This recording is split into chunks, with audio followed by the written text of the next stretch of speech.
A little stressed. He's calling. Hello? Oh God. Yeah. Hey. Hey. My screen went away. Okay. Nice to see you. Nice to see you too, man. By the way, I checked out Everland. Oh. That's really cool. Yeah? Yeah. I'm glad you think it's cool. That's awesome. Yeah. I mean, I was like, oh, okay. I'm trying to get it to work. All right. Go. No, actually, I don't know if Hey. you ever played a game. Like, it's got like a very Secret of Mana sort of feel to it. You did not play Secret of Mana. You fucking read that under the thing. No, of course I played Secret of Mana, dude. Are you serious? Of course. Okay, the composer from Secret of Mana made songs for Everland. Really? Yeah, you remember the song at the beginning? Secret of Mana's. Yeah. Dude, you know the best soundtrack, the best song from Secret of Mana is actually the Flammy soundtrack. Yeah, I used that in a PvP video. I used to just The Prophecy song is one of them. is that I was just talking about, like, I used to just leave Secret of Mana on and listen to the music of Flammy flying around. Yeah, While I when would do Flammy it. flies around, the different phases in the game, there's a different song. Like at the very end, when you unearth the fucking, I don't know if you got this far. Yeah. The Yeah, of course. okay, I don't know, you know what I'm saying? I'm not sure. But, when Flammy's flying around, there are different songs, and my favorite one is in the middle phase of the game. I'll link it to you if you want. It's called Prophecy. Here. Oh, it's so good. Secret of Mana Prophecy. I'll play it on my stream. Did you ever play Soul Blazer? Soul Blazer, I didn't play.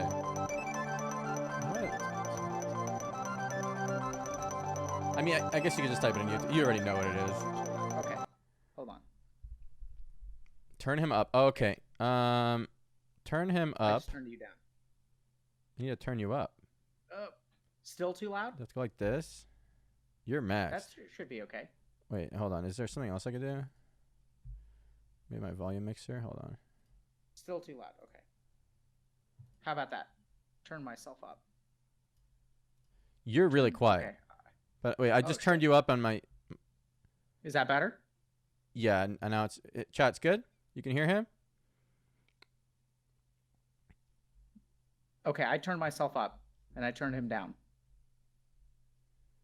Wait, it's just also because I go back and forth, so like that's really annoying for my listeners, because I tend to move around a lot.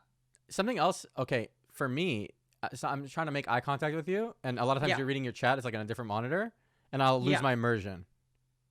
Yeah, so I just do that while I'm setting up because I'm reading, but once we start, it's just you, baby. Okay, I see. Nice, I like that. Yes. Are we all synced up and good to go? Yeah, the only thing I'm curious if there's a way to. Oh, I could just zoom it in, like to crop my camera so it's not so much bed. I don't really like. Whatever. Who cares? How are you? So the day after we talked last time, I felt a lot better. I think I might have messaged you about it. I woke up, I felt more whole. It was good. Yeah, great. Then I remember having a moment though. Okay, this is gonna sound really dumb, but I was sad the day after that. And I remember being like, oh, I'm not fixed. And I was like, obviously I'm not. It's not a permanent. There's no permanent fix to sadness for my whole life. It's going to be up and down, right? But it's such a dumb thought. But I remember having that thought and being like, even though it just was an automatic thing to think. Yeah, but why do you think that that's a dumb thought? It's a dumb thought because human emotion is always going to be up and down, right? I'm not going to be happy forever. Yeah, but I mean, as crazy as this sounds, I don't think that's a dumb thought. I think it's actually the opposite. I think it's an important realization. Okay. Right. So sometimes when you have a powerful moment in life, you feel transformed, and then the next day rolls around and you're like, oh shit, we're back to square one. And that's actually like I'm glad you feel that way, because I think part of this is not about curing people. This is about teaching you how to go in and out of the water. So like you felt really good for a day, and then you noticed that like there were things about you that are still the same.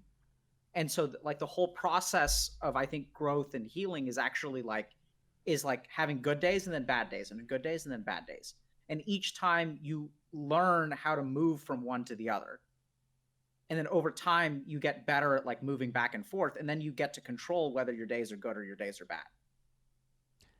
This makes sense. Yeah. Yeah. I've been waking up every day for the last week.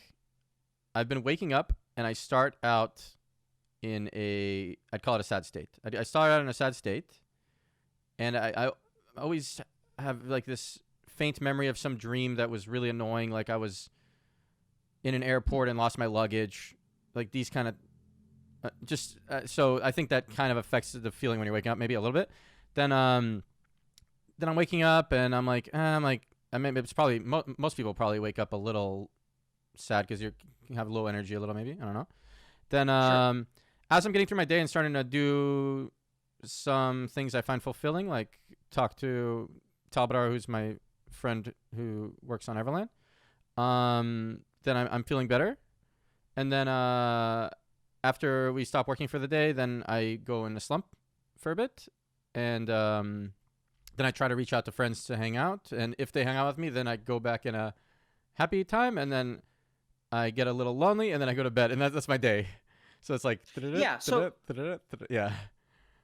I'm gonna have to apologize because some of the interviews are starting to blur together. But didn't we talk a little bit about how you had periods of time where you distract yourself from your base state, and Yes. then you kind of get Yeah, we tired did talk of about that. and then so I mean I think this is so Reckful. This is all fantastic, actually. I mean, I realize I say this way too much on stream, but people will tell me something really fucking depressing about their life, and I'll be like, that is fantastic.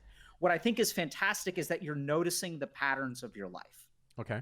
Yeah, Right? I You're am. noticing what's going on. And the theories that we developed last time, which is that you have this basic state of like unhappiness where you do like fulfilling stuff or distracting stuff, and that kind of distracts you from that. But then you kind of like come back to like your like neutral, which is sad, which we're going to get into. But I think it's really important to recognize that like you're going to have, just to understand what's going on in you, that you can do like dharmic work, you can do work that you find fulfilling, and that makes you feel good. And you can also hang out with friends, and that makes you feel good. But when you're alone and by yourself, it sounds like you feel sad. Yes, and I actually view that as okay. I think about it like from, I guess, an evolutionary standpoint, that humans needed other humans around them to survive and pass on their genes. So if you didn't have other humans around you, you'd be unhappy maybe. If like, why do you do that with your eyebrows? I was like, I Yeah, because I mean, so like, yeah, sure. So I'm a scientist, but I mean, I say sort of fuck that, because the whole goal here is for you to be peaceful and happy when you were alone, right? Is your basic state to be peaceful and happy? Like that's that the would be goal. awesome. But that would be awesome. But then I do like this feeling that I can, if I feel terrible, I'm like, oh, it makes sense. I can step back and be like, oh, it makes sense. I'm alone. Human beings were meant to be in tribes, not alone. So that's huge. But I think the key thing there is not the rationale, but your capacity to step back and accept the way that you feel. To not judge yourself for the way that you feel. Mm-hmm. So the reason you do it is fine. I mean, whether it's evolutionary or whatever, like that's great.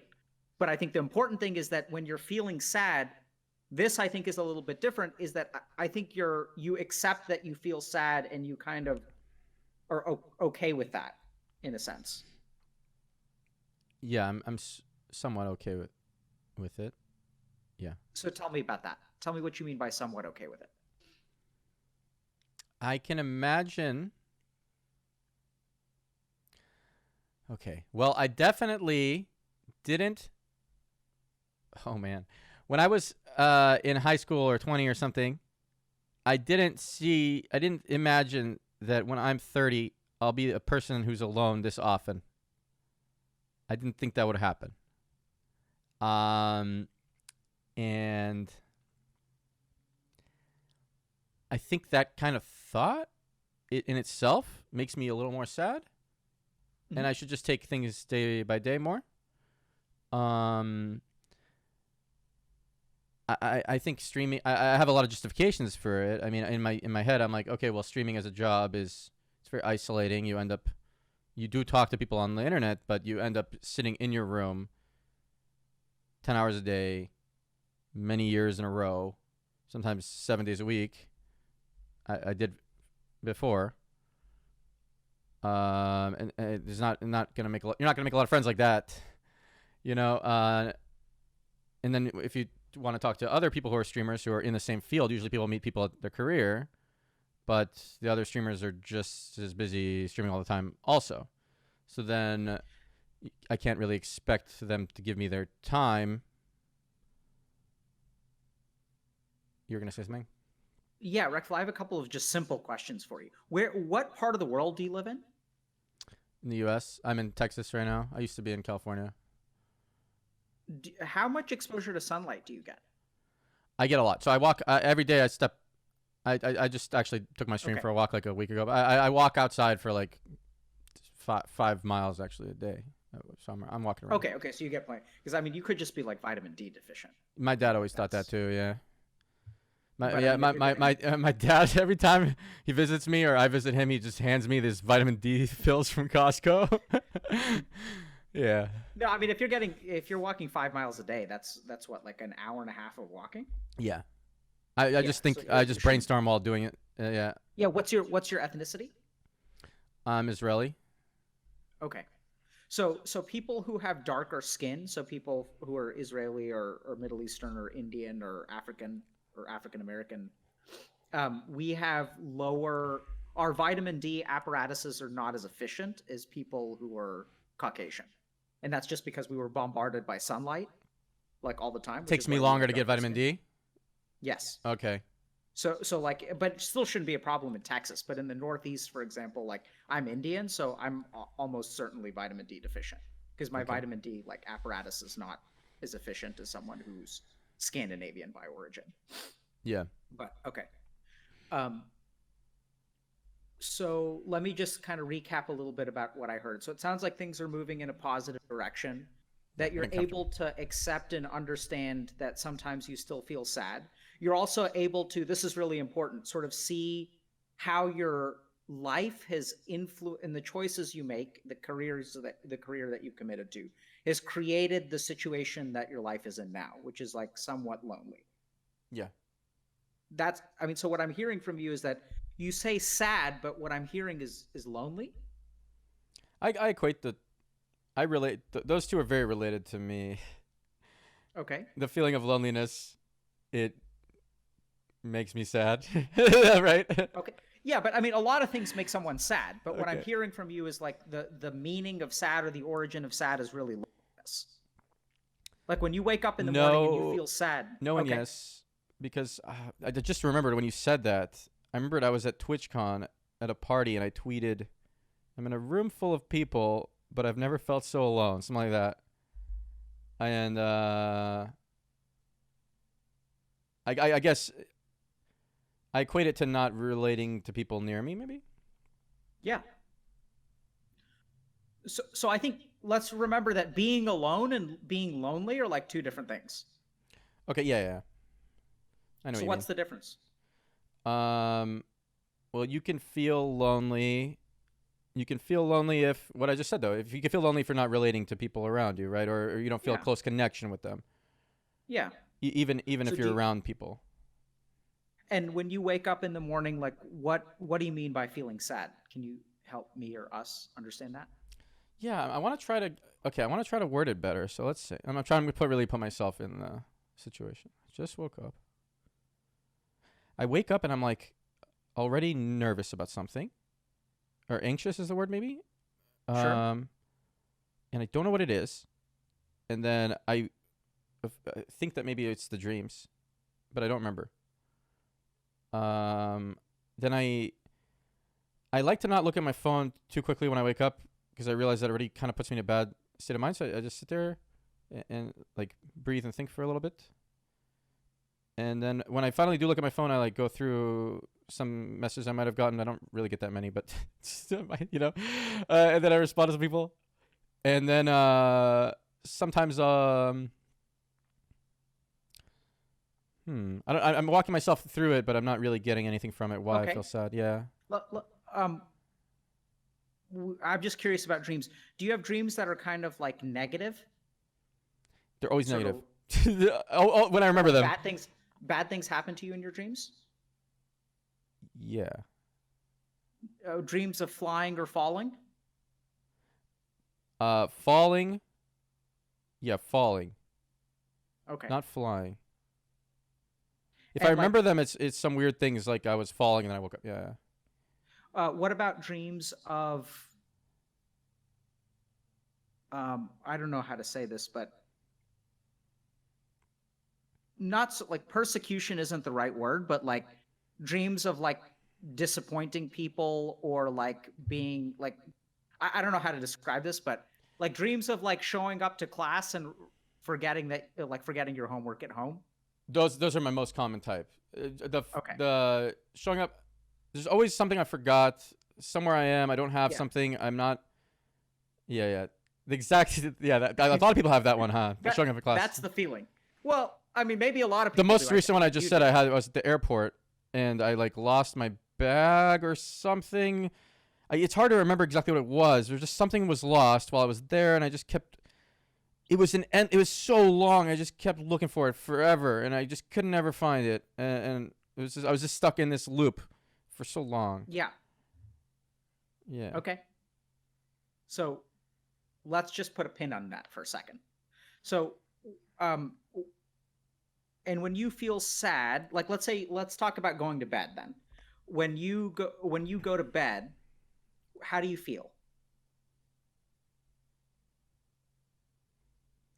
Depends on the day. I guess if I feel if the specific day I felt like I made some progress toward my game finishing, or back before when I used to stream a lot, if I streamed that day and I liked the stream, I'm going to, or if I hung out with some people who were I felt a connection with, like friends or whatever, then I'll go to bed like more fulfilled and calm. And a lot of times I'll just go to bed though. I'll go to bed. I'll go to bed lonely. I mean, I don't know how else Yeah, to describe it. I think that's a good word.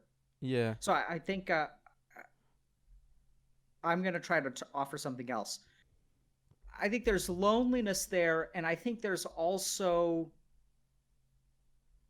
life not turning out the way you thought it would. Like, this is not the life that you expected to be living. Yeah. I feel like it could be a lot better, and it doesn't seem like it would be that difficult to get there. I could have more friends around somehow. I've tried to force it to happen sometimes, like really try to get people to move to be near me and things like that, like friends to do that, but it's led to bad situations when I did it. Yeah. I don't know.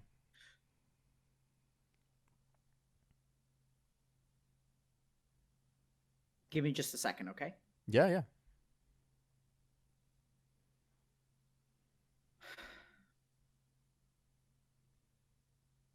So it's almost like your life is like you've gotten to the age of 30 Uh, and you're in Reckful's life, but you're at the airport of your life, but you left your bag at home. Like, this is not how things were supposed to wind up. You know? Yeah, that's pretty good. It's like this this is not, it's not that anything is like wrong per se. Like, everything else is right, but there's just like one thing that's just missing. Like, this is just not how things were supposed to be. Just not enough friends around. And I think the challenge here, Reckful, is that, we can, in a bizarre way, I'm going to actually ask you to kind of move past a lot of what we talked about last time. So I think living a life of dharma and like building Everland and stuff like that is actually really important. I think it's good that you're doing it. And I want you to just notice that I think to a certain degree, like that's your medicine. And the problem here is that, like, as long as your life is the way it is, you're always going to need medicine to make it feel better. The Yeah, goal okay, is but the goal is I feel good without medicine. Maybe? exactly, right? So I like don't I really don't see that ever happening. And I know that's part of the problem. no, it's not. Okay. It's not part of the problem. No, no, no, no, no. So don't do that to yourself. Don't judge yourself. No, I think it's a completely reasonable, logical, and intelligent conclusion. Because you have 30 years that have told you it's not going to happen. So why the fuck Yeah, would you believe exactly. it's going to happen? It's like, what the fuck? Yeah. Like, so this is where like I don't like this power of positive thinking and like, you know, hope. And I mean, like, hope is good, but like let's understand where hope comes from. So I think this is yeah, no, I don't think that's part of the problem. That's fantastic. That's where we start. Okay. So what I'm getting from you, Reckful, is that there is just a seed of like discontent that is actually like pretty deep. Yeah. That no matter like what you do, you can start to feel better, but there's just this one thing that you can't shake. Yes. That's So accurate, yeah. and you know, there's someone else who kind of, and you're pretty successful. Like, would you describe yourself that way? I go in and out of thinking I'm successful in that. Let me put it this way. Do you think that other people would be happy to be in your shoes? Without my mental state, yes. Okay. If they had their mental state, yeah. Yeah. And I do have some questions for you about like your relationships and things like that, but Okay. I'm just going to save those for a little bit later. So like, you know who else kind of felt like you did? Really famous person. There's a religion that's sort of based off of his teachings. There's a religion based on someone's teachings. Confucius? Yeah. No, Buddha. Oh, okay. So we're going to talk a little bit about Buddha for a second. So what I do should you know have. about Buddha? Okay. Very little. Although, wait. Okay, wait. I read the book Siddhartha or something Okay. when I was 15. Do you know what was Buddha's job? Do you remember? I feel like he was like a prince or something, and then he left that nobility. Absolutely. Yeah, he was a nobility, and then he left and because he wasn't happy there, and then he just wandered around for a while. So let's stop right there. That's fantastic, Reckful. Okay. So why was he unhappy?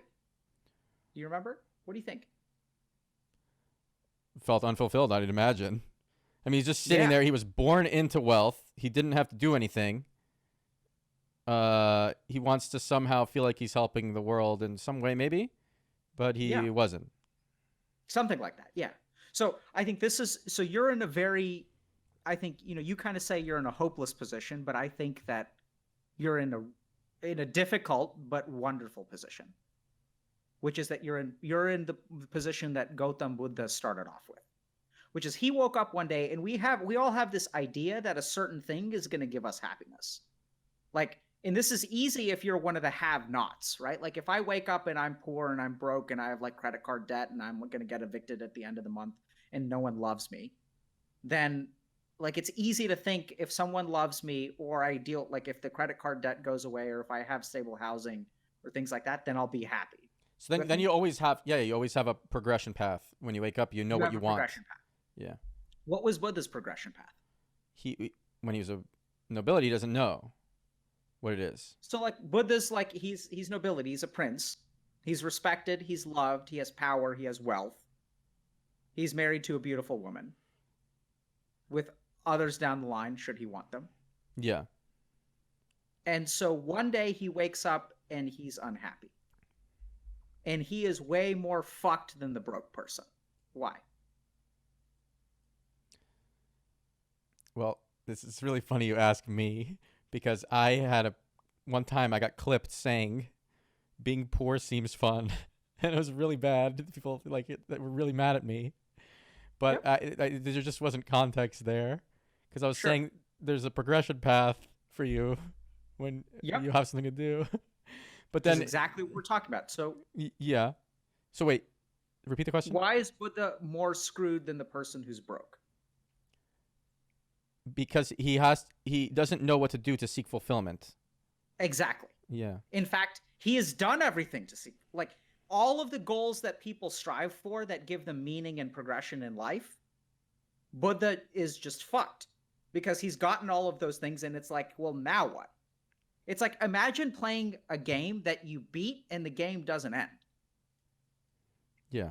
Like, that is the most fucking boring game in the world. Depends on the game, but yeah, sometimes. Right? Well, no, I mean, like, imagine there's like nothing, like you're post the last boss and you're like in the chamber where you've like slain the last boss and you're just hanging it's out empty. in that chamber. Yeah, okay. There's nothing to do in the game. Yeah, you'd have to be able to go back to previous levels. Yeah, but like that's not that's okay. not like Yeah. So Buddha could, in theory, I guess he could go and well, that's what he did, right? Is he gave up his wealth. He went back to previous levels. Yeah. Yeah, he did New Game Plus, right? Yeah.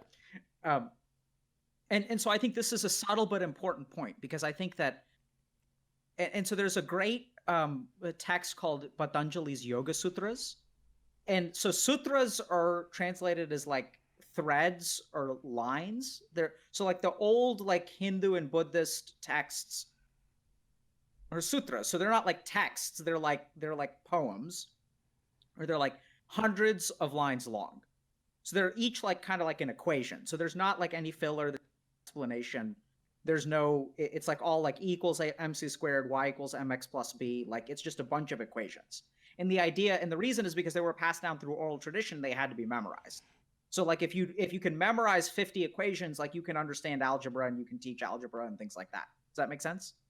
I was trying to follow. While I was trying to follow, I realized I had to pee, and then I was like, "Why am I getting distracted by this?" And then also your mic cut out one time, and then I get distracted by that, Okay. and I lost my So immersion. go pee. Okay, all right. Go pee. Wait. Okay, the mic cutting out thing. I think you can change if you have it on automatic, the threshold thing, instead of. I think your chat could help you make it not cut out ever, but. Okay. It just bothers me. I don't know. Sorry. It's not your fault. I will do better. I was watching. Have you guys seen this this documentary about Bikram? That shit is wild, man. I was watching that earlier today because everyone is concerned I'm starting a cult. It's like, let's see how to really do it.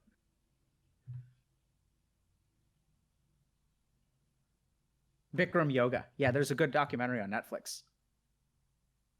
Turn up Reckful a tiny bit. Okay. Not Wild Wild Country. That's Rajneesh, dude. Rajneesh is these mega gurus. You got to watch out. Okay.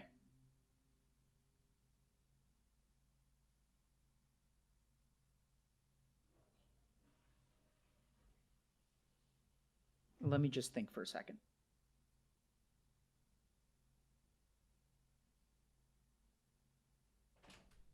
Okay, sorry. No problem. I'm back.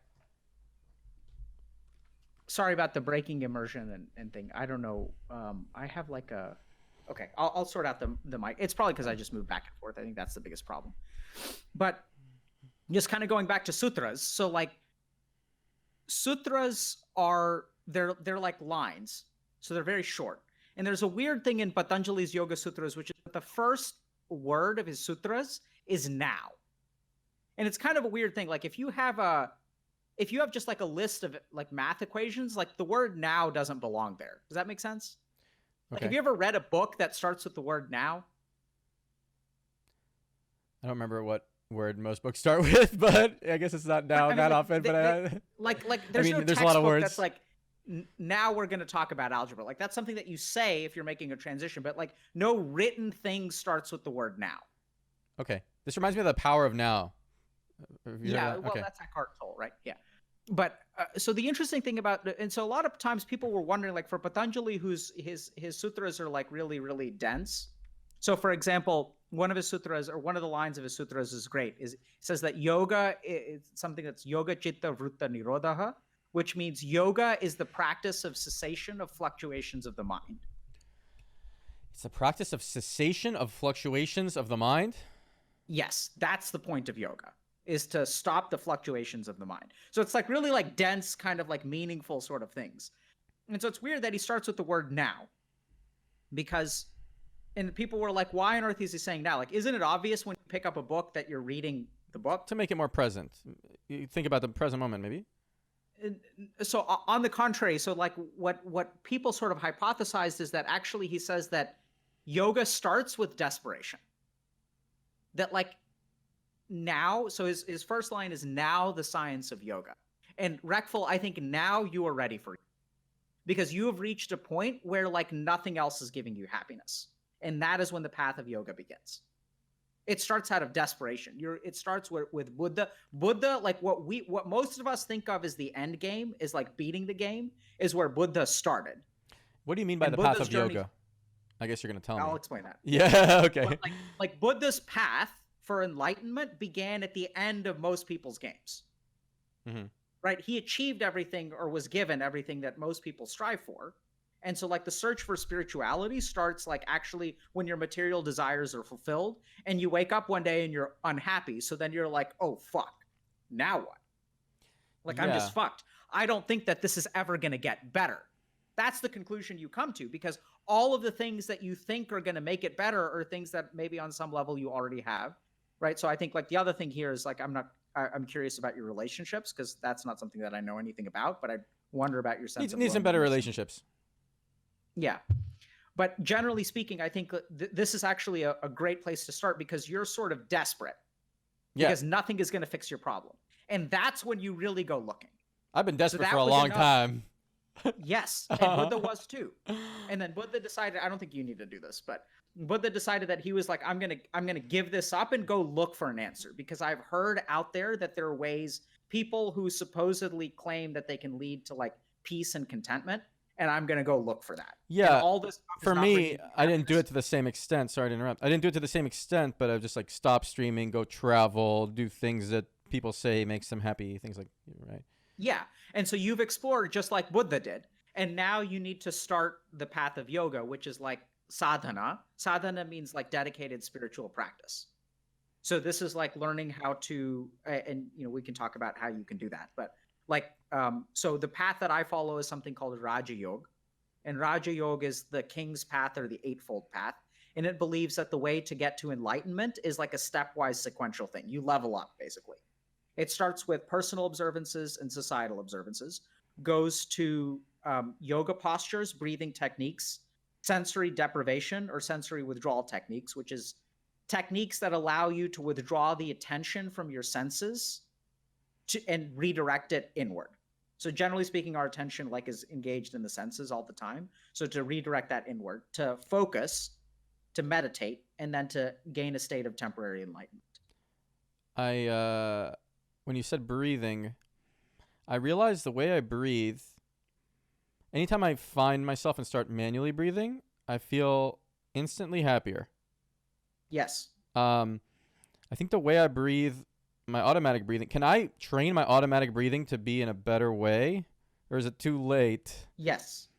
Because it's always like short breaths, you know? But when I really think about it and breathe deep, I feel calmer. Yeah. So that's exactly why the fourth step of this process is pranayam. Pranayam is breathing techniques. And the reason is because the way to control the mind is through breath. So Patanjali figured out that each mood that we have, and I've done this before on stream, but we can do it again because, by the way, our stream has blown up gigantically since our time together. So thank you for that. But we can do this again. So like, let's just talk about breath for a second. Let's help you understand breathing and what effect it has on your mind and what the relationship between mind and breath is. So first of all, Reckful, what do you think is the relationship between your mind and your breath?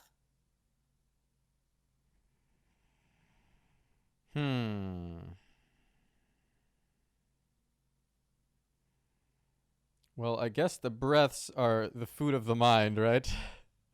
What does that mean? It needs the oxygen.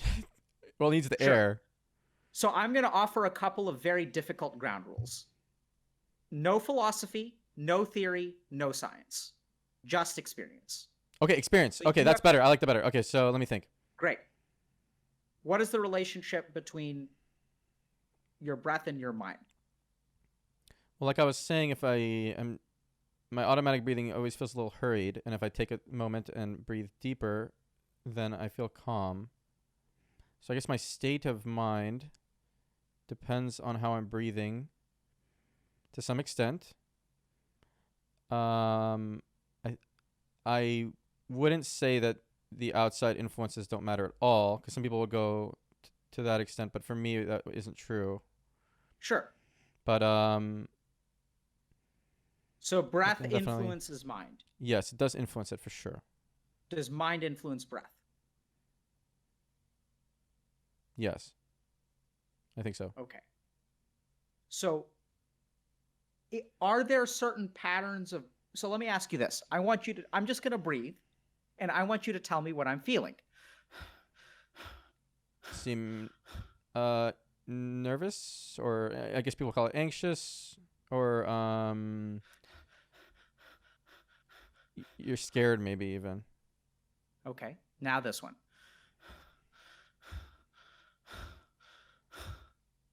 What is that? Do it again.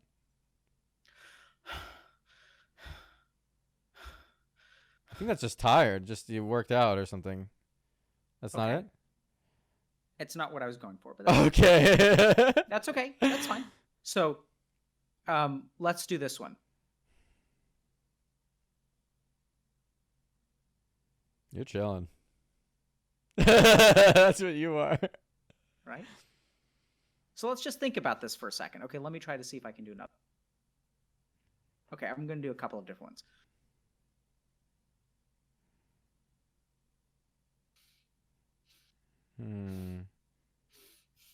You're a little worried about something. Absolutely, right? Little worried about something. Then there's this. You're starting to be afraid. Yeah, right? So worry and fear. So let's just think about what you're doing right now. How are you able to determine what is going on in my mind? What are you observing? The breath.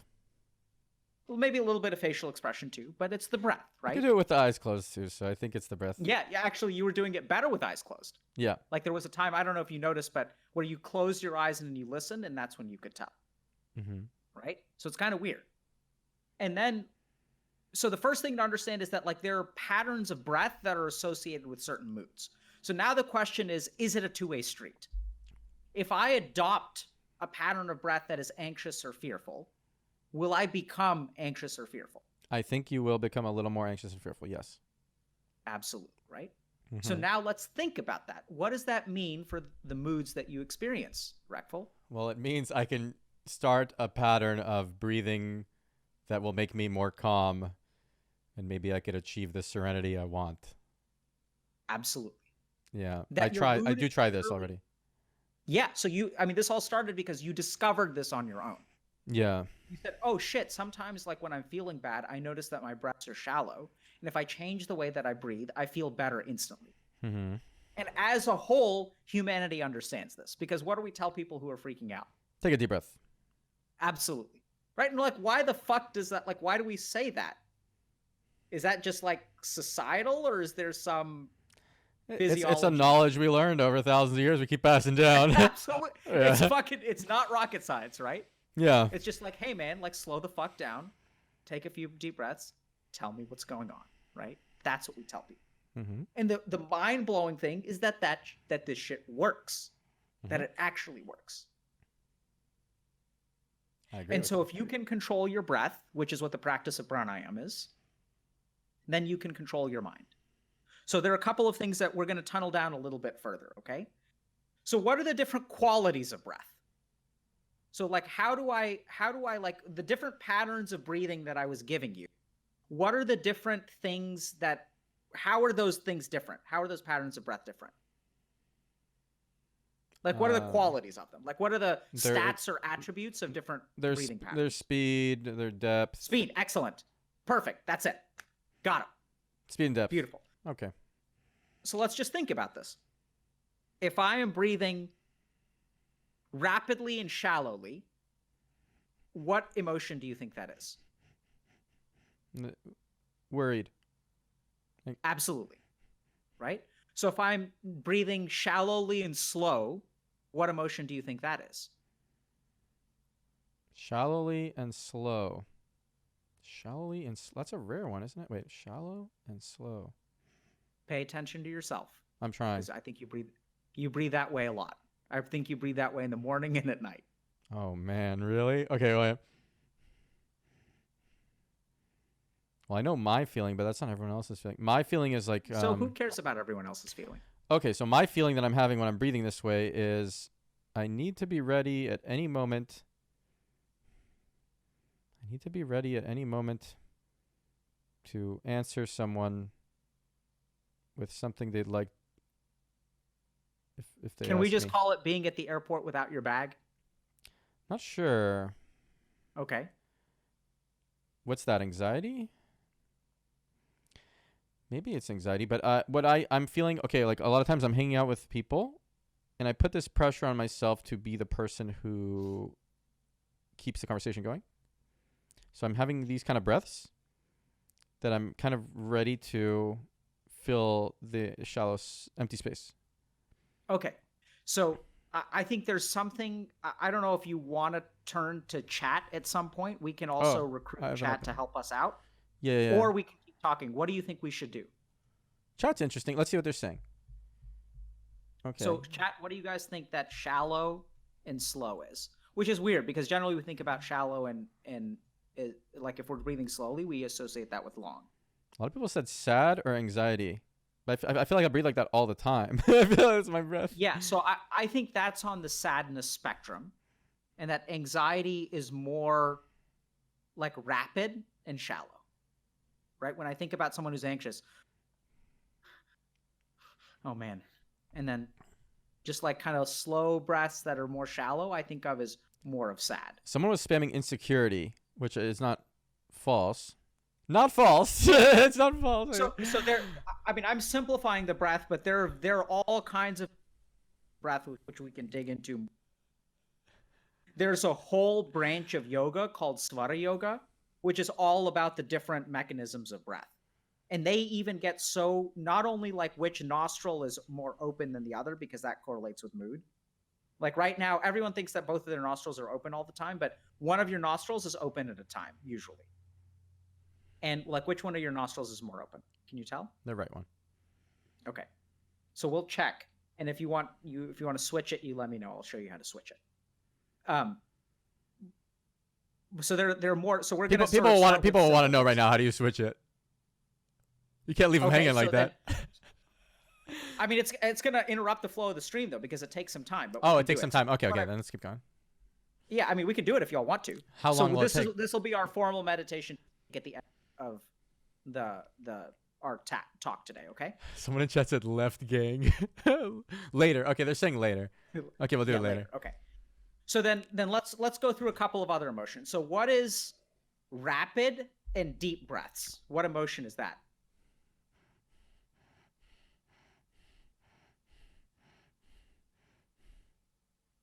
What would you guys say that is? They're saying panic or anger. Right. So I'll show you one more time, Reckful. Yeah. What is that? I is this the one that I said you just worked out and I messed up or no? Just what do you think it is? Forget about what you said earlier.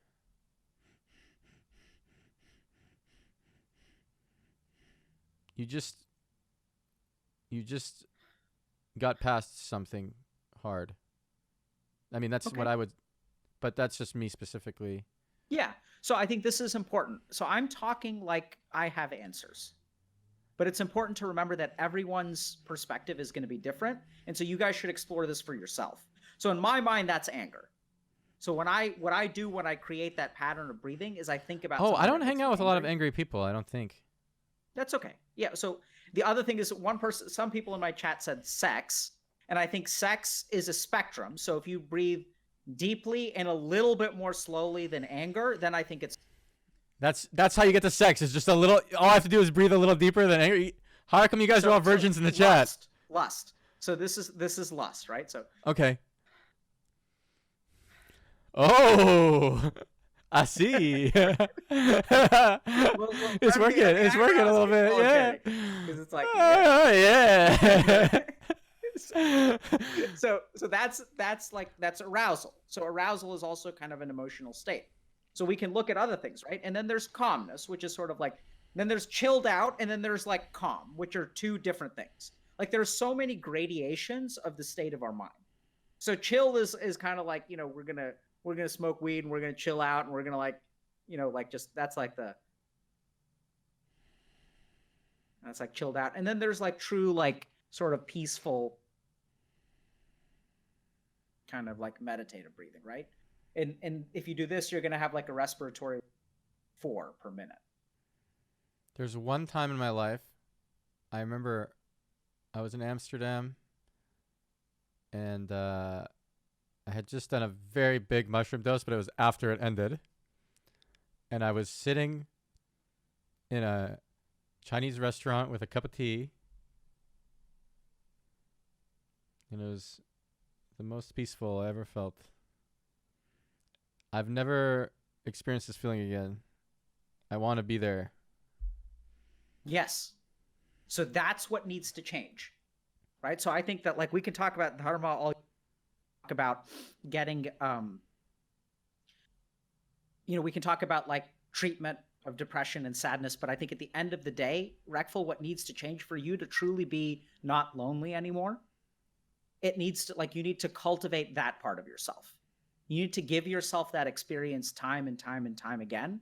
And just like your breath, through which you can train it, like voluntarily first, and eventually it becomes involuntary, kind of like driving, right? Like when we learn a skill.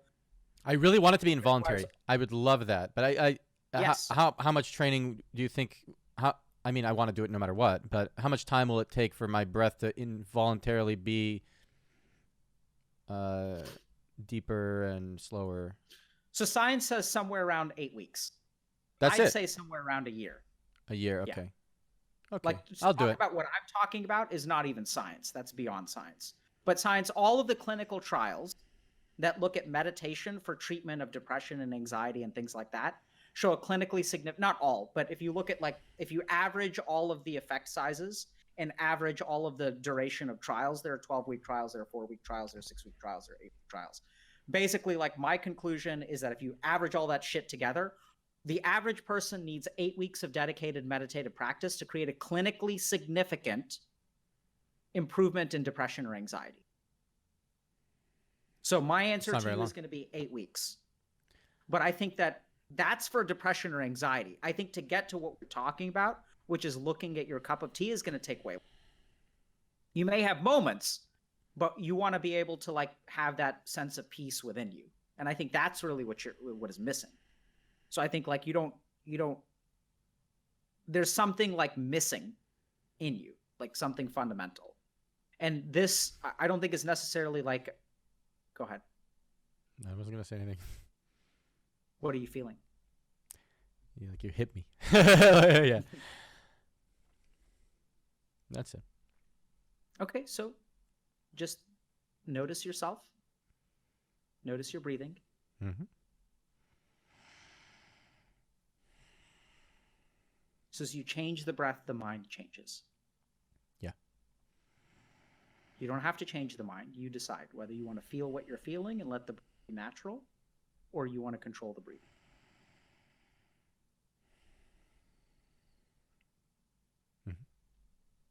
I'm fine. Okay. Good job. So let's just think about what just happened. So like you felt something resonated, and then the emotions came up. Your mind started to think and experience certain things. You're not sure what. And using the breath, you restrained or calmed those feelings. Yeah. And, I think last time, I guess the track we got on was to explore those feelings.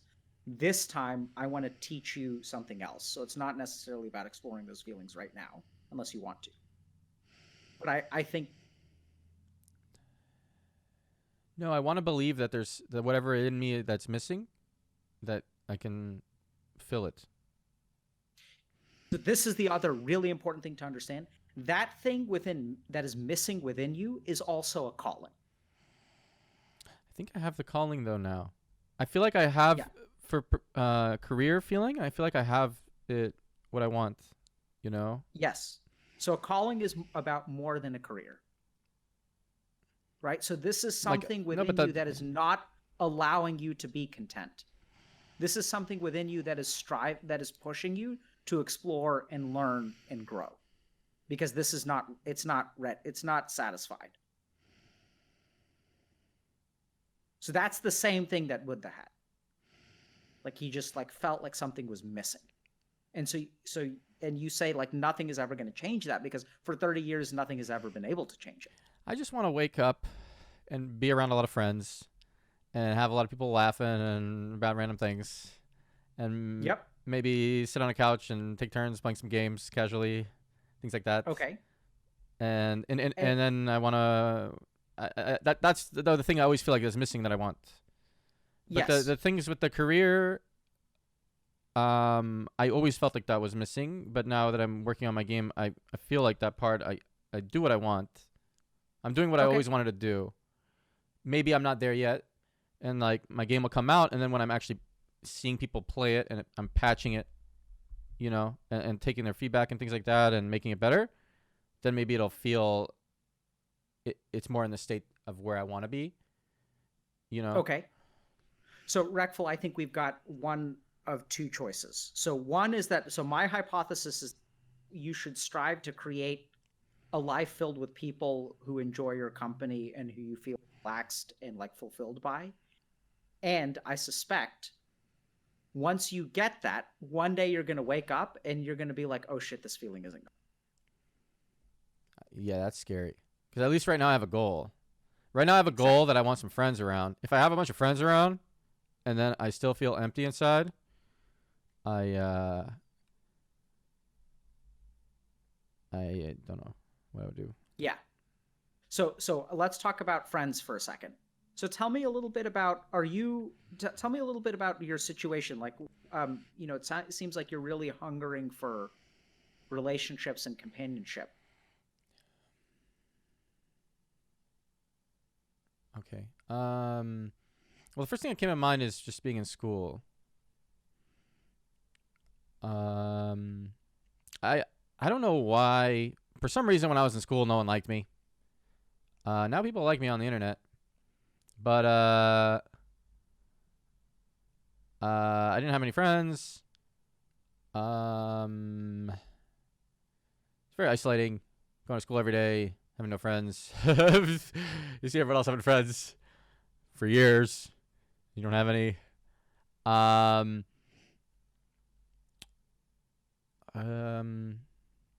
But I feel like I could get over that. What is it really? How did you feel when you were in school? I mean, I felt terrible. What does that mean? Fuck, I don't know. It's hard to put myself back. It's a related. I mean, people understand what it is. I don't have to actually like put myself in the emotion and experience it again. Sure. People know, like the feeling of not being included in things, or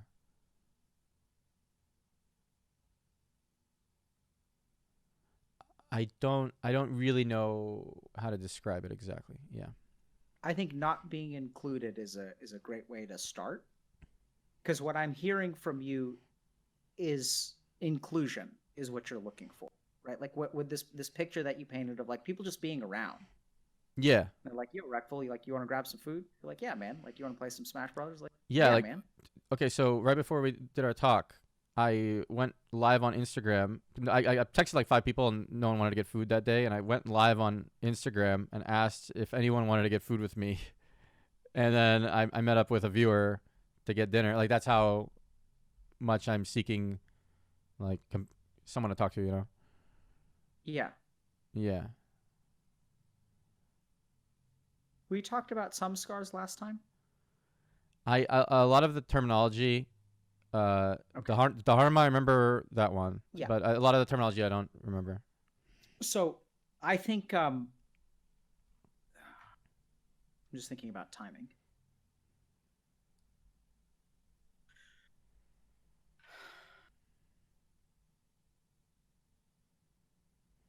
I'm just trying to think about how to say this stuff in a way that doesn't make it seem obvious or informational, but can be a little bit more impactful or Right. transformative. I'm wondering if I should tell you some more stories or something from do you like to listen to people's childhood and things like that? It's very opening and helpful. Yeah. I'm also just thinking a little bit about time because I don't want to lose track of the earlier stuff that we were talking about, and I'm just trying to decide a little bit about the cost benefit of like really hammering something down. Like, would you be better served by just hammering down the breath and implementing that change, or by like really opening up this topic in like a new way? I think Because I feel like I think I want to open it up in a new way. Yeah. Okay, so then okay, so then tell me a little. I mean, although the breath thing is yeah, more so direct and it helped me right away. yeah, so I'm actually going to do something that I think a lot of people Oh, you cut out. unsatisfying. You cut out for Sorry. a while. Sorry, I was going to say I'm actually thinking about doing something that you and probably Twitch chat will find unsatisfying because I think we're on the cusp of something important for you. But at the same time, I think it is important to recognize that change is not necessarily following. Change doesn't come about by following the thing that we feel like doing. Change comes about by doing the thing that we want to do. And I think we're actually at that juncture right now where the last time we talked, there was something kind of emotionally transformative about our time together. And now we have another opportunity to basically do like episode 2 of last time. But what I'm really wondering is, are you going to be better served by doing episode 2 of last time, or by you actually like settling down and like nailing down, I guess is the word phrase I'm looking for, this issue of the breath and starting to implement that change? Like a year from now, I want to do both. One is, yeah. So I'm just trying to think a little bit about timing and like which one. I feel like we should do the breath thing first, even though I imagine that will feel unsatisfying to you. It's not super unsatisfying. No, I could do it. Okay. Okay, so I'm going to try to, so I think this is what we have to do. And we can talk about emotions and childhood and loneliness. We got to dig into that, but I think it's going to be like a whole nother hour at a minimum. So I think this is what I want you to do. I'm going to try to give you a sense of the teacup that you had on shrooms, which is hard because you were on shrooms. But we're going to try to get you there a little bit, okay? So which of your nostrils is open now? Right. The right one. Okay. So the right one. You're sure about that? Yeah. Okay, so I want everyone to check, right? So you can do it this way. And one of them is going to be more open. Reckful, now what I want you to do, so this is great because you're picture. Because I'm what? I want you to lay, because your bed is in the picture. Sure. I want you to lay down on your bed. Oh, wait, not I yet. can still hear you with the speakers. Okay, but don't do it yet because I want you to. So okay. This is what I want you to do. When you lay down in your bed, I want you to, with each breath, and you guys should do this at home too, with each breath, notice which of your nostrils is open. So just focus on the nostril that's open. And then when you feel the shift, I want you to sit and feel that shift as closely as you can. Try to feel that shift from right to left with as much attention as you can. Okay? And then we're going to talk about what that experience is like. And the practice ends when your other nostril switches and is like securely there for like 10 breaths. So, okay. I lie down. Yes. Pay attention with each breath, what you're focusing on. Close your eyes. With each breath, focus on which of your nostrils is open. And then you're going to feel a transition and try to sit fully within that transition. And then I'm trying to get it from the right nostril to the left. You're not trying to get it. It's going to happen on its own, and you're just watch it. And so this is what I want you to do. Imagine that the wave is coming in and out from the ocean. And sometimes you just stand and you just feel the water, right? You're not doing anything to the water. You're not bringing the water. Water's doing it on its own. You're just sitting in the water. So I want you to just sit in the transition and just feel it. It worked. What the hell? I don't know if it worked that fast. Okay, let's see. All right, I'm going. Lay down on your right and just put full attention to which of your nostrils is open. On my right? On your right. So right side down.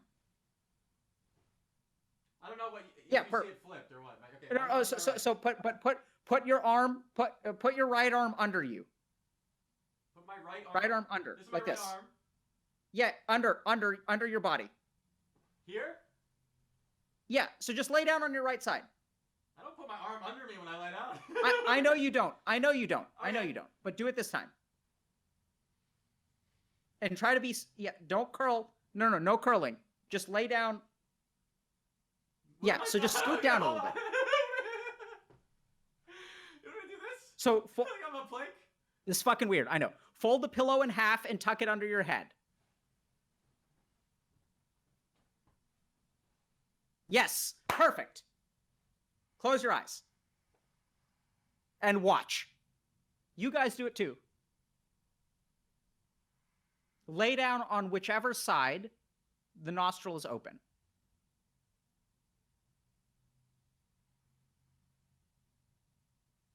And then close your eyes and watch. Watch your breath. It's going to take a couple minutes, so be patient.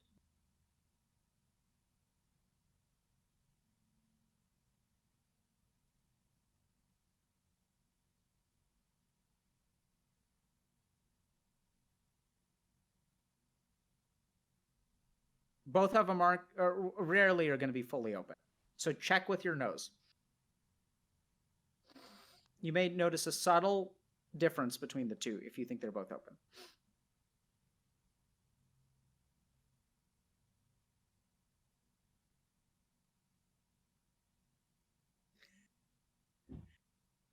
No, it's not enough to put the head on the side. It has nothing to do with the head. It has to do with the armpit.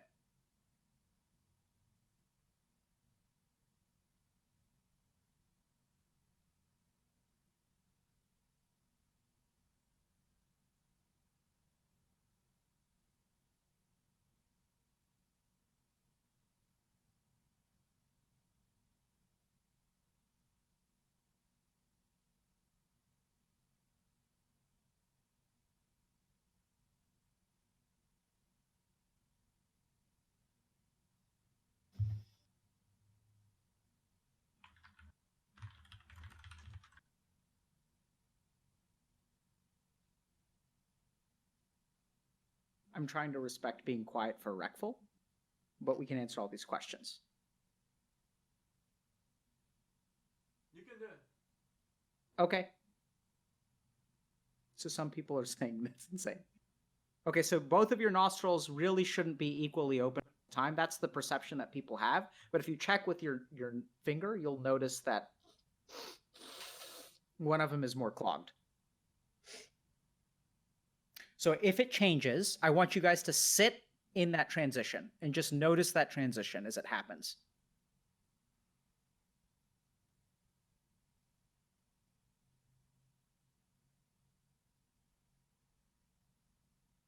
The fuck?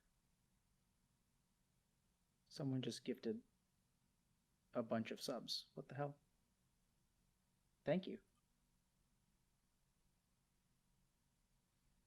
How are we doing, Reckful? Right nostril still open? Fully. Okay. Just sit with it. Armpits, like, this whole side is really uncomfortable, right? Okay, so you can No, curl I'm up. asking you. It's supposed to be? I mean, not like super uncomfortable, but you can put your hand under your head if you want. Your right hand under your head. Under the pillow? Yeah. Yeah. Yeah, but then you're tipping forward, which isn't good, but that's okay. I'll just go back.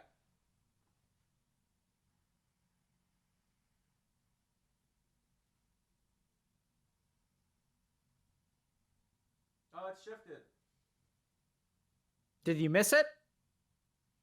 I didn't notice the exact moment it happened. Okay, come back. I'm making 100%. Yeah, it's the other side. Okay. I'm left gang now. Okay, you're left gang. All right, so let's just see. For sure, right? Huh? Yeah, I'm left gang. Okay. So this is what you've got to do, Reckful. So if you want to get back to the teacup, Yeah. you can't miss it because you missed it. Yeah, I didn't notice when it happened. So like, for what I want y'all to do is like, when you guys do this practice, you can just lay down on the side that your nostril is open and watch as it's going to shift. It's just hard to describe. You're going to feel it. And so pay attention. So right now what we need to do is get you to be able to pay attention to that. Damn, life How do feels you a little different as left gang than right gang, I was thinking just now. It really does feel a little different. It is different. So the nerves in your left nostril connect to interneurons that innervate your parasympathetic nervous system. What? Really? And Wait, hold on. yes. And the nerves in your right nostril connect to interneurons that innervate your sympathetic chain gang, which is so this is essentially like sun and moon, or yin and yang. So your sympathetic nervous system is more active when your right nostril is open, and your parasympathetic nervous system is more active when your left nostril is open. So if I want to be better at what, do I want the left nostril open? And if I want to be better at what, do I want the right one open? If you want to be physically active or like passionate mental activity, then right nostril is better. If you want to be calm, if you want to have sort of clarity of mind without passion, then left nostril is better. Oh. If you want to rest, left nostril is better. If you want to, left nostril is better. Although, but if we were having this conversation and I want to go deep, left nostril is better. But didn't you say left nostril was for being really calm? And then if I want to, what did you say? Can you say again the right nostril? Okay. Yeah. So right nostril is your sympathetic nervous system. So it's fight or flight. If I want to be better at, I know, I'm sorry. Yeah, like any sort of physical activity, or be like have a passionate mind, then don't I want to have a passionate mind right now? It depends. Do you want to experience more emotion, or do you want to understand yourself? Oh, I want to understand it. Then left nostril. Okay.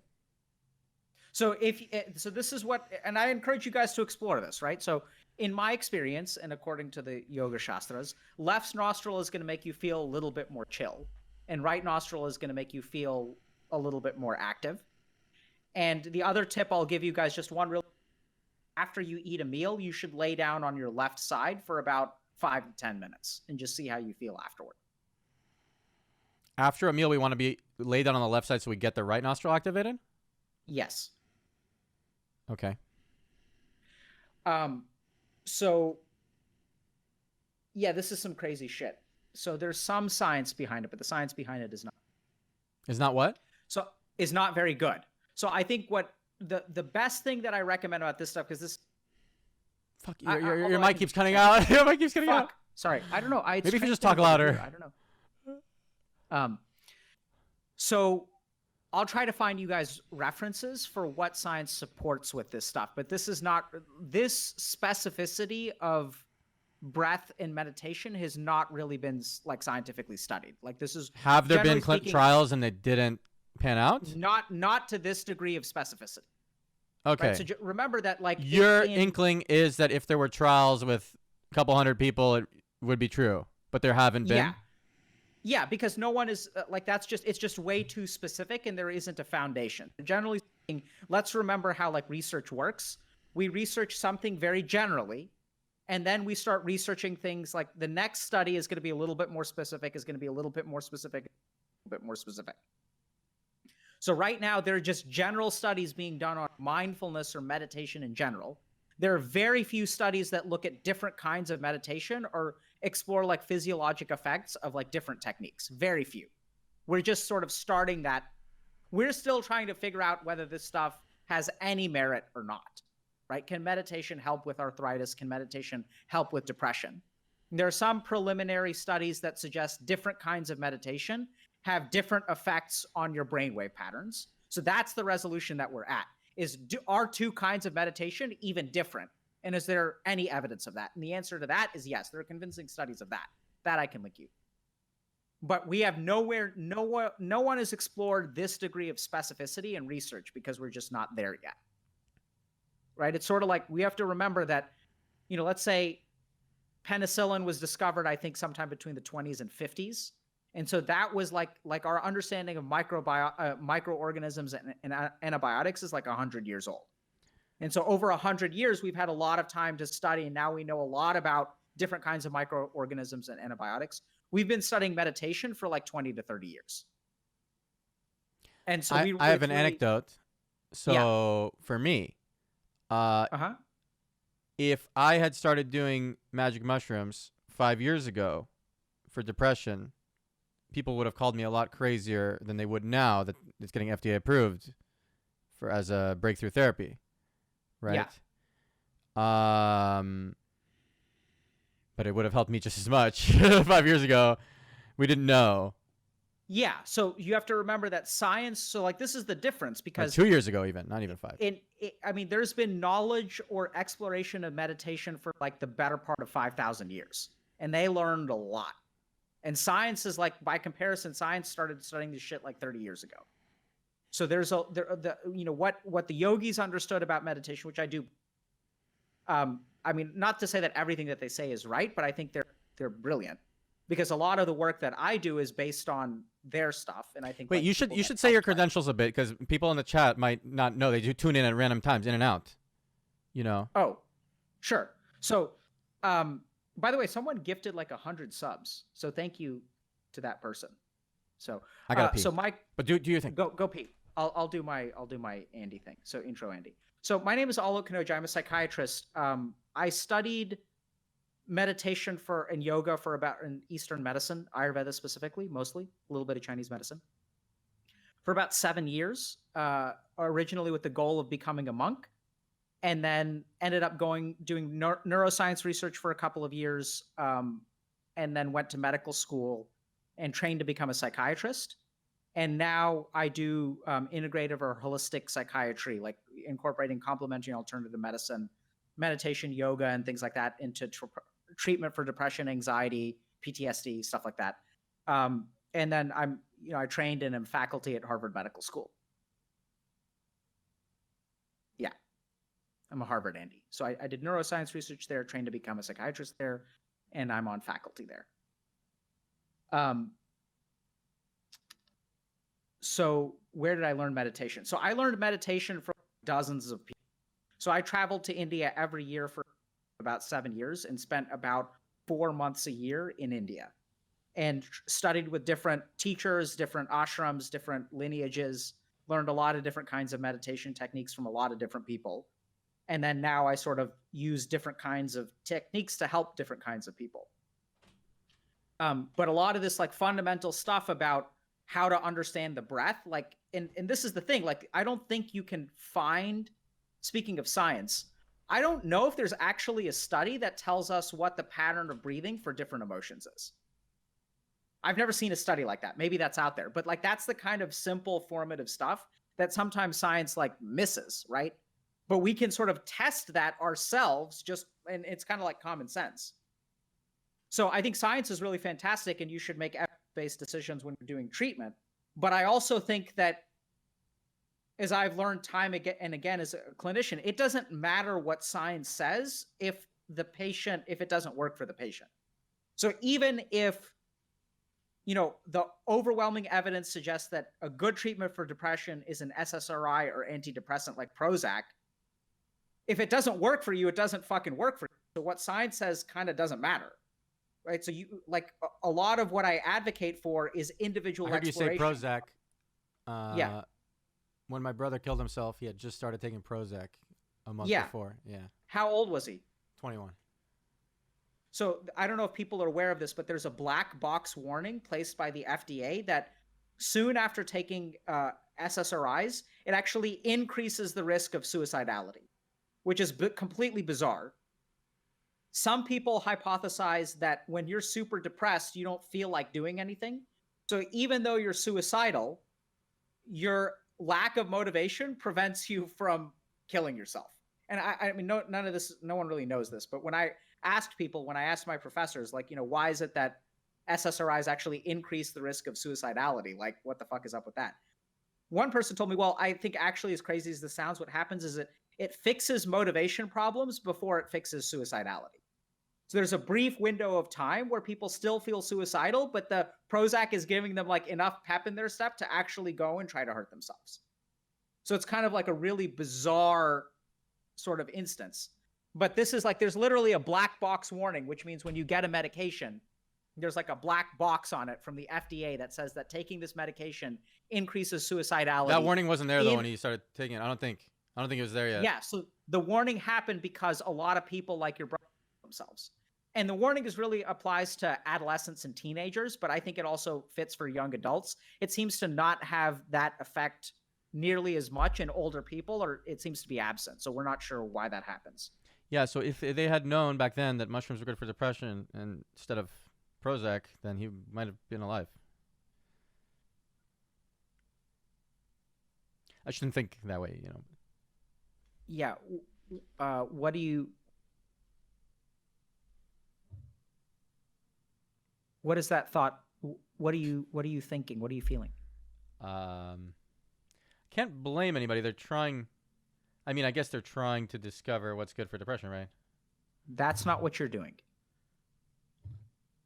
What are you doing? Reckful? Regret? Yeah. Yeah. Also blame. Also, maybe I'm blaming a little bit. Yeah, I'm blaming a little bit. Yeah.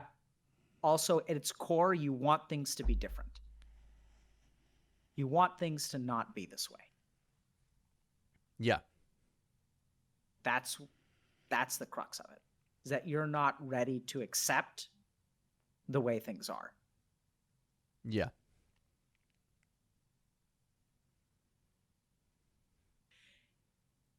And unless,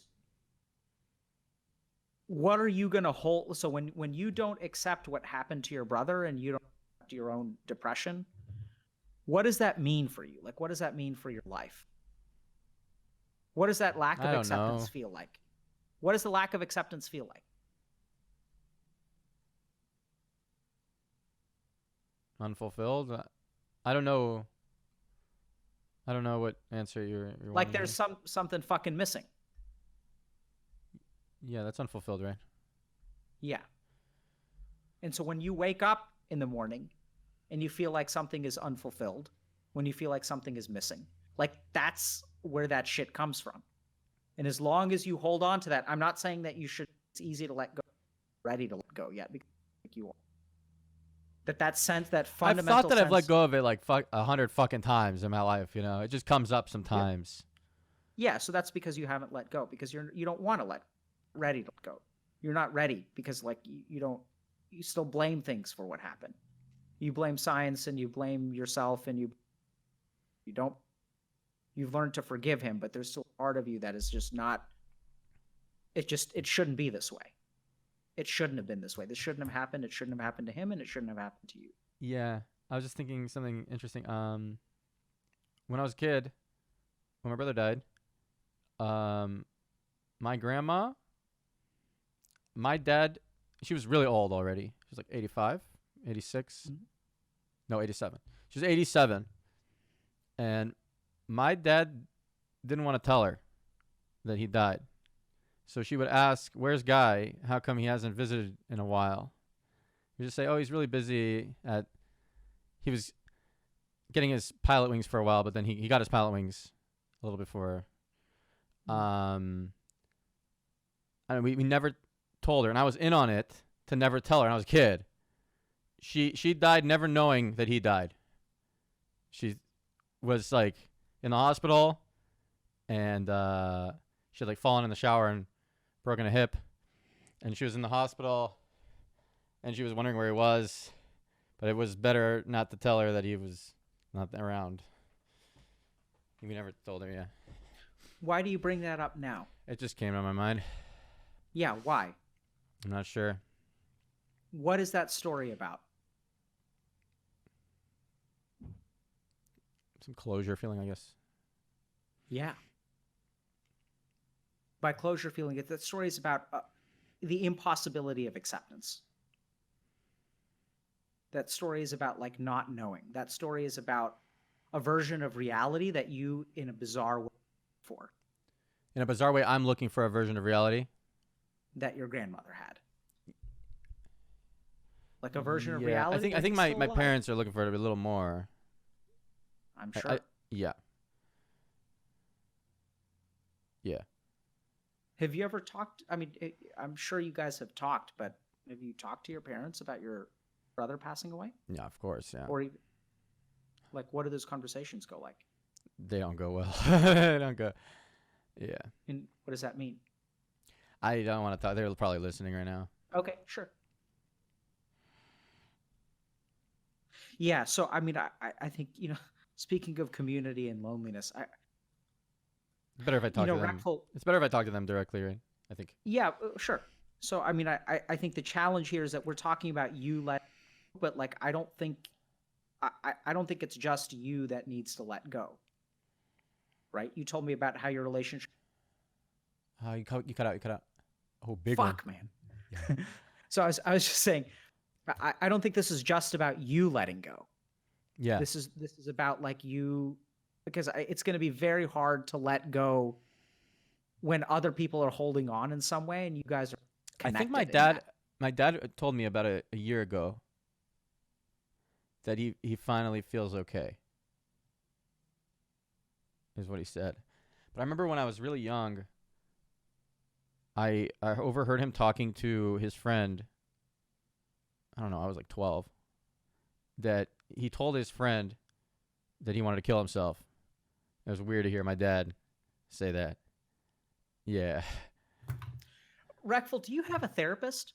I've gone to therapy a few times, but I've never saw it as useful enough to keep going. This time I do. Well, okay, this is not therapy. But you know what I mean. But yeah, it wasn't. So okay, so look, man. So this is what we got to do. So I think this is way more like, so there's something, this is way more longitudinal.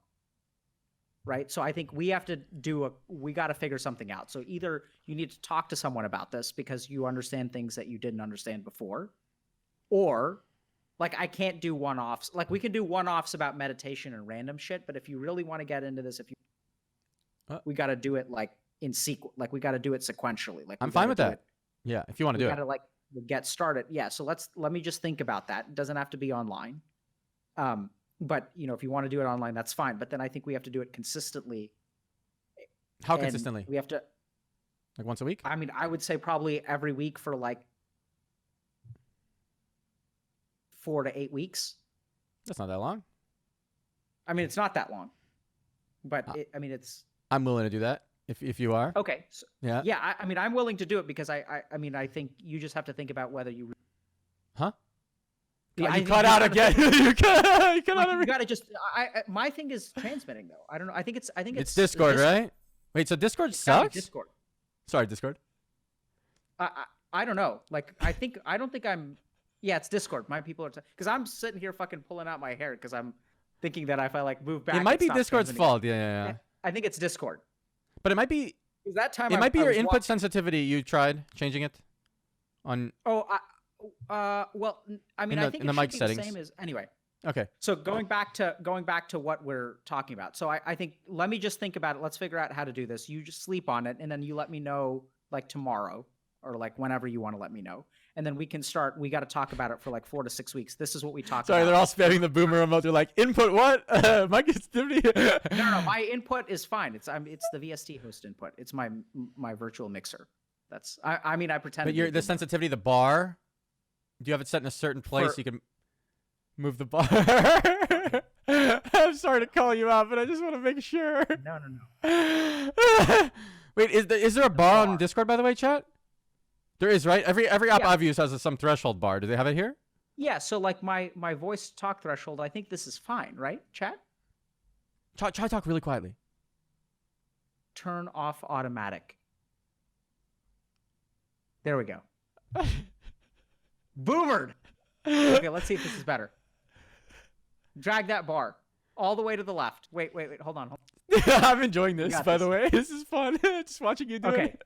Yeah, we're in the green. Is that better? We did it. Okay. Wait, that's it? That's all we had to do. It's gonna work? I had something. Oh God, I'm a boomer. We just had to move a bar. You've been cutting out every time. Okay, it's fine.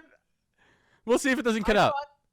I thought that I didn't think I could play Secret of Mana and be a boomer. I didn't think. No, we've gotten to the point. If you played Super Nintendo as a kid, you're a boomer now. Like me. I'm clearly. Yeah. That even clearly. N64 might even. I don't know, but we played Super Nintendo as a kid. Even regular Nintendo, right? Yeah, of course. Yeah. Dude, I started with shit like The Legend of Zelda. Yeah. Do you remember Mega Man for regular Nintendo? That was good. Yeah, of course. Yeah. That shit was hard. They don't make it like games are for fucking. They don't make it like that anymore. It ain't that hard. Back in my Back in my day, day, you died. You go back to the beginning. If you guys want to play a fucking hard game, you should go back and play the original Teenage Mutant Ninja Turtles on Nintendo. It's goddamn right. Like, I don't think people understand. Like, back in my day, when you bought a game, the expectation was not that you were gonna beat it. Yeah, no, Like, you didn't play Ghouls and Ghosts, huh? Oh, absolutely. You never beat it. There's no way you beat it. Of course not. Okay, I'm just making sure. The one on Nintendo? I mean, you can't move the input sensitivity, but there's no way you beat Ghouls and Ghosts. It's impossible. It's impossible, dude. I don't even think I ever even like got past level 3. Like, I didn't even make Yeah. It's really hard. Now everyone plays fucking Ghouls. So I went and I beat it once I used an emulator. Oh, you beat it? Using an emulator with Was it Super Ghouls and Ghosts, by the way, or regular? Which one? No, Super Ghouls and Ghosts I actually did beat legitimate. No, you didn't. Yeah. What happens when you win? I don't remember. I really don't. No, remember. walk me through. Okay, the last boss. Don't read chat. I'll see your eyes. Okay. No, now, when you don't look at chat, when you kill the last boss in Super Ghouls and Ghosts, it's impossible that you forgot. What happens when you kill him? Dude, I really don't remember. Super Ghouls and Ghosts. I'm going to tell you what happens, and you tell me if you really beat it. You go back to the first level. It makes you go back to the first level and do the whole game again because you forgot the bracelet. And you have to get the bracelet the second. It's a troll game. You beat the whole game. You kill the boss. They make you go back. You get a bracelet. And then you have to beat the whole game with this weapon that's the bracelet. Wait, hold on. There's no way you did it. Make that clear to you? Yes. Does the game tell you? Because I don't fucking remember that. You did not fucking do it. It's really hard to beat the last boss with the bracelet on. I mean, I don't remember. I mean, I remember. Okay. I'm sorry to call you out. I just exposed. I think what I thought was that it just starts the game. Oh, you probably thought that was the end. Yeah, you probably thought that was the end. Yeah. Okay. I can believe that. Because you know, like the games used to do that. Like they just start you over. Right. Okay. I could believe it. Like that was yeah. But so you beat half the game. You beat half the game then. Okay, fine. All right, that's pretty good. That's still really good though. So, but the SNS Ghouls and Ghosts is the one with like the different colored armors, right? Yeah, you start with the gray armor, and then you can get the green armor, and then you get the gold armor, and the gold armor has a special move, and then if you have like a bow, it finds chests. I love that game. But I mean, Super Ghouls and Ghosts was way easier than the regular Ghouls and Ghosts. It's like fucking night and day, man. Okay, so I didn't play regular Ghouls and Ghosts. So regular Ghouls and Ghosts is it's way harder. I played Super. Yeah, like, I think so. Like, that was my recollection of it. Like, I remember, and I don't know if it was just because I was like 8 when I played Ghouls and Ghosts, and like 8. Let's see if chat, maybe chat says it's true. Let's see. Do you guys in chat, are any of you old enough? Is Ghouls and Ghosts harder than Super Ghouls and Ghosts? Or is it about the same? They're right. It's Ghosts and Goblins is what regular Ghouls and Ghosts is. It's a different game. Ghosts and Goblins. Yeah. It's the NES one, I think, is Ghosts and Goblins. People are kind of split on it. Some people said it's harder. It's pretty similar. Maybe by the time you were playing Super, you were older. Because I think you got older. By the time I was like 13, like, you know. Yeah, you were. Yeah. It got easier because your brain got better. Yeah. Yeah. Anyway, so Reckful, look. I enjoyed that. I enjoyed that. Thanks for entertaining that comment. Yeah. Thank you for fixing my microphone. Yeah, that's great. Yeah, I mean, I think. Yeah, Battletoads is fucking. I tried playing that when I was in my 20s. I missed Battletoads, but good God, that's hard. I mean, I need to blow my nose. I'm sorry. You can talk to your chat. Go blow your nose. So listen, we're gonna do. Yeah, NES is way harder. Dude, is he like? He keeps on going into the bathroom. Is that? He's blowing his nose. Okay. Contra I beat. But the Contra on SNES was really easy, actually, compared to the NES one.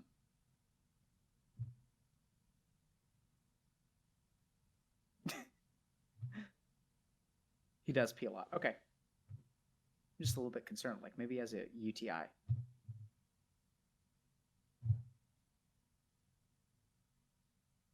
Okay.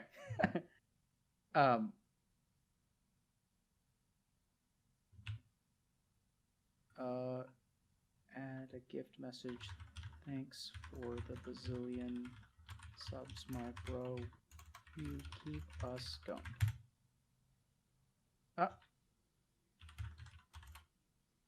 Thanks for the 1,000,000 subs, my bro.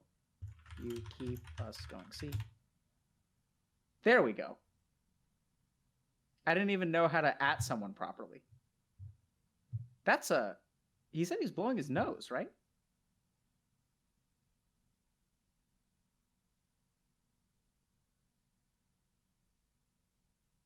Yeah. Boomerness. So like I was explaining to you guys earlier, I don't think y'all understand. Like, you call me a boomer, but that's just... It's like a... You know, it's like a hall pass that is like permanent. It's like a park anywhere sign. Because I can do whatever I want to on stream, and I can... It's because I'm a boomer. Okay, I feel really good. I feel really good now. I'm back. I like blew my nose. I peed. I'm very chill. You look at me weird. I don't know why you looked at me weird. People were thinking you were doing coke in there. Oh, no. I've never done coke in my life. I talk about doing drugs on stream. I've done a lot of drugs. I've never tried coke. I don't think it'd be a good drug for me. And then I think it's just weird when you come back and you've got like this big smile on your face. Like, I feel great. And it's like, okay. No, I like the feeling of like being able to breathe easily. Being able to breathe helps. I Okay, so can't let's tell. just recap. Can't tell which gang I'm on. People really think I've done coke. No, I've never done coke in my life. Close your eyes, Reckful. I've never done it once. Gang? Just, Huh? Wait. Are you both gangs? So close your eyes.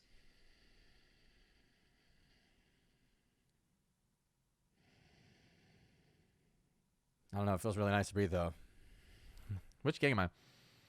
It's actually coming after I blew my nose. It's coming in pretty well on both. Oh, left is a little better. Yeah, still left. Okay. So you may have. Oh, if it's still left. Okay. So you may actually be in the middle. So, but anyway. So this is what you should do, Reckful. Let's just like kind of recap, and everyone at home too. So if you're feeling bad in the morning, notice which of your nostrils is open. And then what I want you to do is, if your left nostril is more open in the morning, so blow your nose really well, and then lay down on your left side for like 5 minutes. Then do you do yoga at all? Do you know how to do Surya Namaskar? I have no idea how to do yoga. Okay, we're gonna teach you that next time. Okay. Or go to Can you go to? I can go to a yoga class IRL. I'd like to go with a friend though. I have to make a friend and then I'll go. I got this. I can do it. I believe in myself. Okay. Okay, I don't know. Okay, fine. I can't get into that shit right now. Like, why do you need a friend to go to yoga class? I'll be too lonely to go by myself. Okay, that's fine. That's a good Okay. reason. Okay. Would you feel silly going by yourself? No. I don't feel silly. I don't have that feeling. I can do whatever. Like people tell me I have a gay walk or whatever. Like, I frolic around. Like I don't care. You know. I don't care about that. It's a lonely thing. Yeah. Okay. All right. So I guess that's what we're getting into. So let me just think. So okay. So let's just coordinate. People really think I'm on coke. I promise. I swear on my life. On my brothers. On my parents. Whatever. Look at the camera. Okay. Hello. I've Look at the never camera. in one time in my entire life Can done you coke. Move closer. Let's see if your pupils are dilated. Okay. I did do mushrooms today, just so you know. But it was 5 hours ago, maybe. You know, it was a long time. But I do that all the time. I can't even see. Okay. I'm trying to make That's it. okay. All right, fine. We're not going to. My pupils might be dilated. I've never done coke in my life. They look a little dilated. Yeah. Okay. Just because it's dark in there. Okay. All right. Anyway, so thank you very much, Reckful. Do you have thoughts or questions before we wrap up today? Oh, we're done? Oh, I thought so. I'm confused. Okay. Oh, no. Well, if you want to be done. But I wanted to, I have more time until I have to commentate the Tyler 1 thing. And I really wanted to go, you said we could talk about, like, go into an episode 2. Yeah, hold on 1 second, okay? Let me just... Because I'm like feeling really ready to do it. I'm like very calm. You feel ready to do it. Okay, let me just check. Calm is not the word. I'm not calm, but okay. Because I think we were gonna have someone else come on today too, and I just want to make sure that they have time. Sure. So let me just check. Okay, 1 second. I'm gonna stay on the call. If you have to go, yeah, it's fine. Okay. Oh yeah, for you guys in chat, you know the. Should I be completely exactly open about it? I take a small dose of mushrooms almost every single day. So it's not... It's more rare that I don't take it. Okay, guys. Yeah. So Reckful, I'm supposed to talk to Destiny. So Sure. let's pick up later. Okay. Yeah, I'm really that's fine. sorry about that unclear expectation. No. Okay, But so next time we'll go into episode 2. So I learned how to breathe. Episode 2, which is going to be loneliness or talking about your parents and like. Okay, and y'all's some deeper collective grief. But for now, start with the breathing stuff. Okay. deeper breaths. How do I a quick way? How do I if I just do it, will it start training it to do automatically? Last thing. No. So I'm going to teach you another practice real quick. Okay. We're going to do this just real quick. Okay. Okay. Okay. So I do want it to start happening automatically. I want in the morning, I want you to do a practice of 3 rounds of 30 forceful exhalations like this. Whoa. Okay.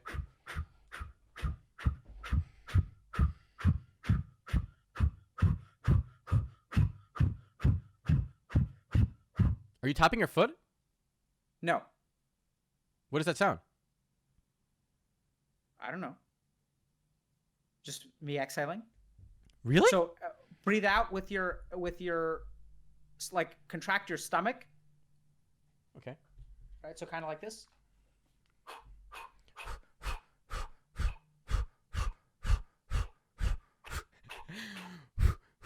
Yeah. Pull your stomach in. Eyes closed.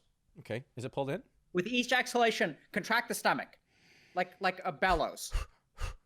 Good.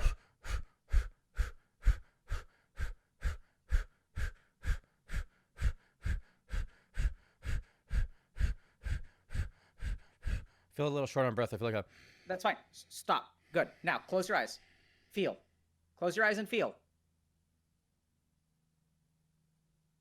Just feel. It felt good. It felt Just don't talk. Feel. endorphins, I think. Stop analyzing. Just feel. Sit. Oh fuck. Okay. Is it endorphins? Again. 30. Okay. Can you just say And yes or then no? don't say anything. Is it- I don't know if it's. I don't know what the fuck that is. Okay. Just Wait, I'm not doing it the same. through your mouth.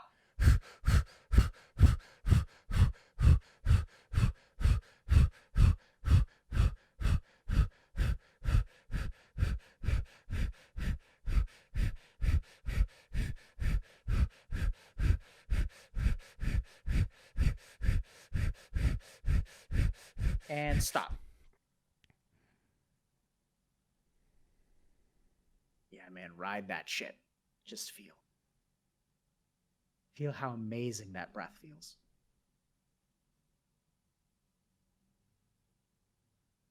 It's similar to the feeling after working out.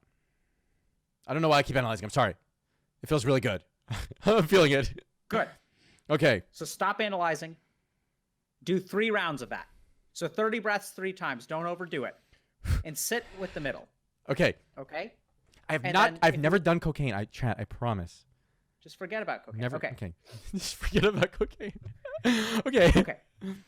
So you got to get out of your mind and just sit in that place. Okay? You want me to do it again? No. Not. I mean, I'll do it on my own time. On your own. Sure. Yeah. Okay. You got to go. Yeah, I gotta go. Okay. Thank you so much for your time. I had a very good time. And we'll do it. You want to do it Yeah. again in 2 weeks or in a week, or what do you want to do? Yeah, I'm gonna be out for Christmas, but let's think about starting maybe the first week right, of Christmas. January. Yeah. Yeah. Okay. So I'll message you. We'll figure it out. Let's do like maybe January 7th, 8th, 9th, 10th, like sometime in like the second week of January. Okay. I gotta And then survive. we'll I gotta just, like- survive a long time on my own.